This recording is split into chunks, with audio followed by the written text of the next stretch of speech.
माँ जी, आपके बेटे ने मनी ऑर्डर भेजा है। डाकिया बाबू ने एक बुढ़िया माँ जी को देखते अपनी साइकिल रोक दी।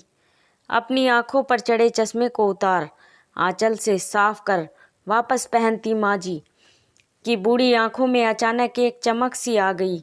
बेटा, पहले जरा बात करवा दो। बूढ़ी माँ ने उम्मीद भरी निगाहों से उसकी ओर देखा, लेकिन उसने माँ जी को टालना चाहा।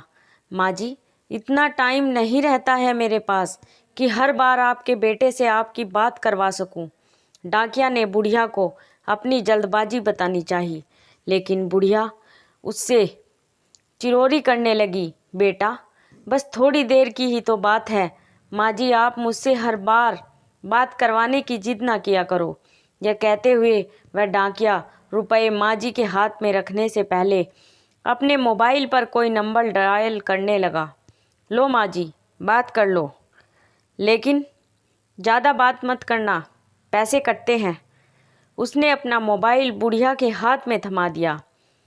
फ़ोन पर बेटे से हाल चाल लेती वृद्ध महिला मिनट पर बात करके ही संतुष्ट हो गई। उनकी झुर्रीदार चेहरे पर मुस्कान छा गई। पूरे 1000 रुपये हैं माँ जी।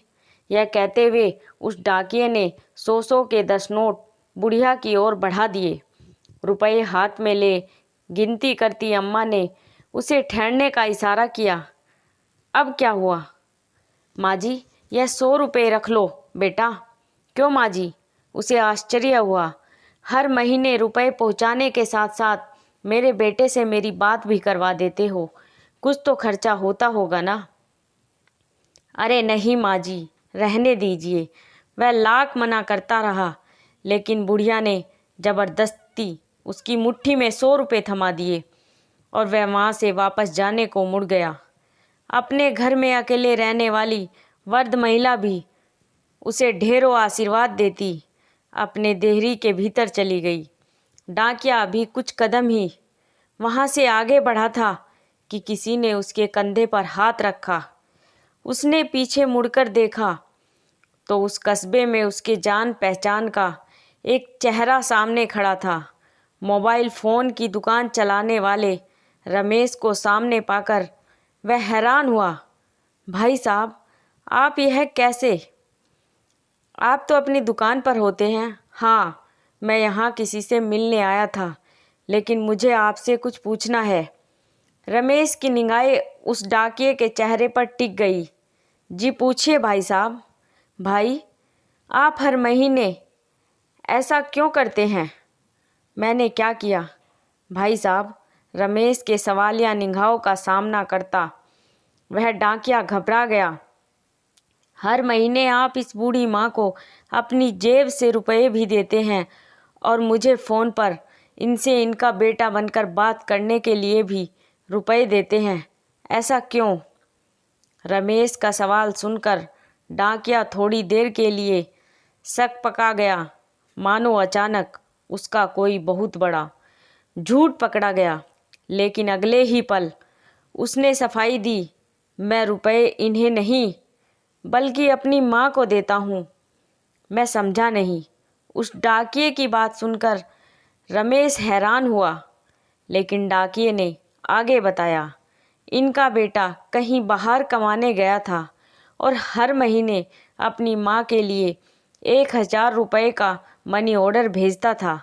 लेकिन एक दिन मनी ऑर्डर की जगह इनके बेटे के एक दोस्त की चिट्ठी इन माँ जी के नाम आई थी।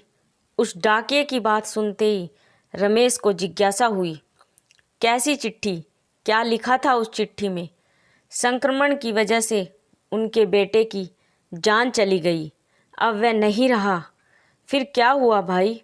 रमेश की जिज्ञासा दुगनी हो गई, लेकिन डाकिये ने अपनी बात पूरी की। हर महीने चंद रुपयों का इंतजार और बेटे की कुशलता की उम्मीद करने वाली इस बुढ़िया को यह बताने की मेरी हिम्मत नहीं हुई। मैं हर महीने अपनी तरफ से इनका मनी ऑर्डर ले आता हूँ, लेकिन यह तो आपकी माँ जी नहीं है ना। मैं भी हर महीने 1000 रुपये भेजता था अपनी सगी माँ को, लेकिन अब मेरी माँ भी कहाँ रही। यह कहते हुए उस डाकिये की आंखें भर आई। हर महीने डाकिये से रुपए लेकर उस माँ से उनका बेटा बनकर बात करने वाला रमेश उस डाकिये का एक अजनबी माँ के प्रति आत्मिक स्नेह देख एकदम निशब्द रह गया। दोस्तों, उम्मीद करती हूँ कि यह कहानी आपको पसंद आई होगी। अगर पसंद आई हो तो कृपया लाइक और सब्सक्राइब करना न भूलें। धन्यवाद।